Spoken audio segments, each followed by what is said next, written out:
ஒரு chicken fry செய்ய போகிறோம். ரொம்ப சிம்பிளாக இருக்கும், ரொம்ப டேஸ்டியான சிக்கன் ஃப்ரை.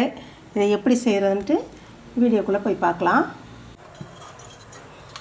ஸ்டவ்வில் கடாய் வச்சுருக்கேன். எண்ணெய் ஊற்றிக்கலாம். ஒரு 3 ஸ்பூன் எண்ணெய் ஊற்றிக்கலாம்.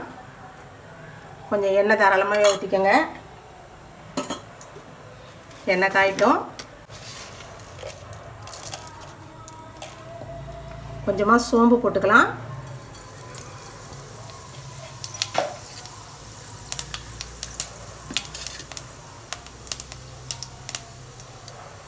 ஒரு 4 பச்சை மிளகாய் கீறி வச்சுருக்கேன், அதையும் போட்டுக்கலாம். கருவேப்பிலை போட்டுக்கலாம்.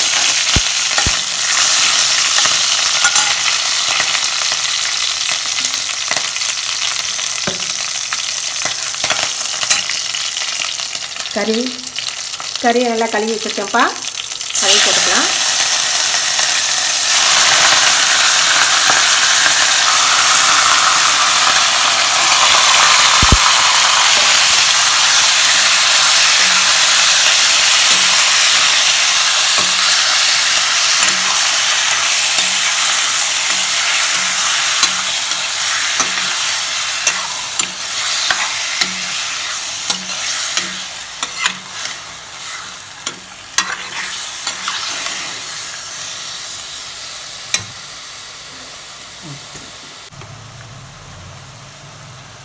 இஞ்சி பூண்டு அரைச்சி வச்சுருக்கேன், அது ஒரு 2 ஸ்பூன் போட்டுக்கலாம்.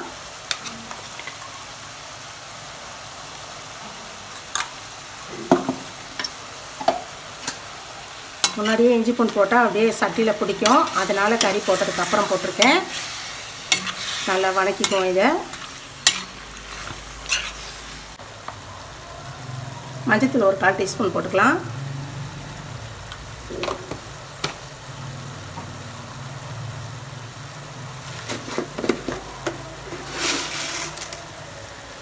உப்பு கொஞ்சம் போட்டுக்கலாம். அவங்கவுங்க கறி எவ்வளோ வச்சுருக்கீங்களோ அதுக்கு தகுந்த மாதிரி போட்டுக்கோங்க, டேஸ்ட்டுக்கு தகுந்த மாதிரி.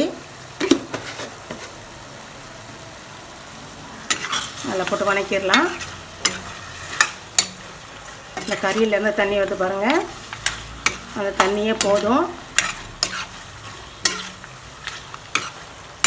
இது பிராய்லர் கறி தானுங்களே, கொஞ்சம் சீக்கிரம் வெந்துடும், அதனால் இந்த தண்ணியே போதும். இதை நல்லா வதக்கிக்கலாம். ஃபஸ்ட்டு மூடி வச்சு சிம்லேயே வதக்கலாம்ப்பா.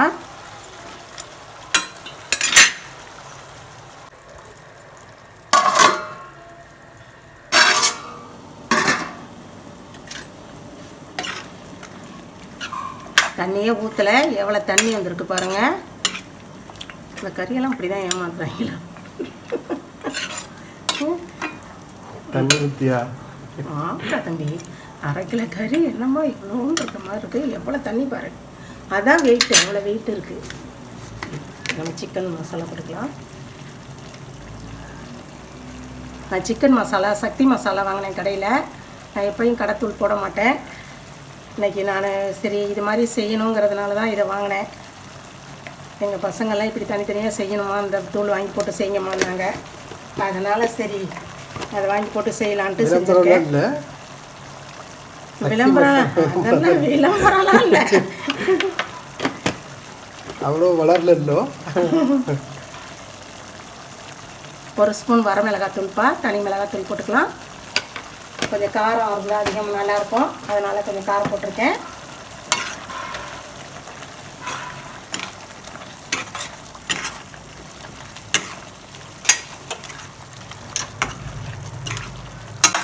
இந்த ஸ்டேஜ்லேயே உப்பு பார்த்துக்கலாம். நிறையா தான் உப்பு சரியாக இருக்குது. நிறையா தான் இருக்குங்கிற, சரியாக இருக்குங்கிற. இல்லை இல்லை இல்லை, சரியாக தான் இருக்குது. இனிமேல் இதை மூடி வைக்க வேண்டாம்ப்பா, இப்படியே வேகட்டும். அப்பப்போ எடுத்து கிண்டி விட்டுக்கலாம். கொஞ்சம் நேரம் வேகட்டும், சிம்லேயே வச்சு வேக வைப்போம், அப்போ தான் கறி நல்லா வேகும்.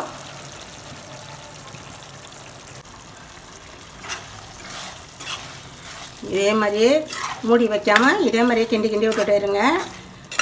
இந்த கிரேவி எதனால் நான் செய்கிறேன் அப்படின்னா, எங்களுக்கு பக்கத்தில் ஹாஸ்டலில் எங்கள் அண்ணி ஒருத்தவங்க இருந்தாங்க. அவங்களுக்கு ரொம்ப இந்த கிரேவினா ரொம்ப நல்லா செய்வாங்க, அவங்களுக்கு ரொம்ப பிடிக்கும். இந்த பசங்களும் அவங்கள்ட்ட வாங்கி வாங்கி சாப்பிட்டுட்டு அதே மாதிரியே வேணுமா, எனக்கு அத்தை செஞ்ச மாதிரி செய்யுமா அப்படின்னு சொல்லி சொன்னாங்க. அவங்க எல்லாம் கடை மசாலா தான் போட்டு செய்வாங்க, இருந்தாலும் ரொம்ப டேஸ்ட்டாக இருக்கும்னு சொல்லிட்டு பசங்க ரொம்ப சொல்லுவாங்க. நல்லா செய்வாங்க, சிக்கன் செஞ்சாங்கன்னா ரொம்ப நல்லாயிருக்கும். அதனால் அதே மாதிரியே செய்யுமா அப்படின்னு சொல்லவும் அவங்க நினப்பு வந்து இப்போ நான் செஞ்சிட்ருக்கோம். இன்னும் கொஞ்சம் நேரம் நல்லா வேகட்டும், இந்த கிரேவி எல்லாம் நல்லா சுண்டட்டும், அதுக்கப்புறம் பார்ப்போம். நல்ல கிரேவியெல்லாம் சுண்டிடுச்சு. அவ்வளோதான், சிக்கன் முடிஞ்சிருச்சு. லாஸ்ட்டாக மிளகுத்தூள் நல்லா காரமாக இருக்க மாதிரி மிளகுத்தூள் கொஞ்சம் போட்டுருங்க.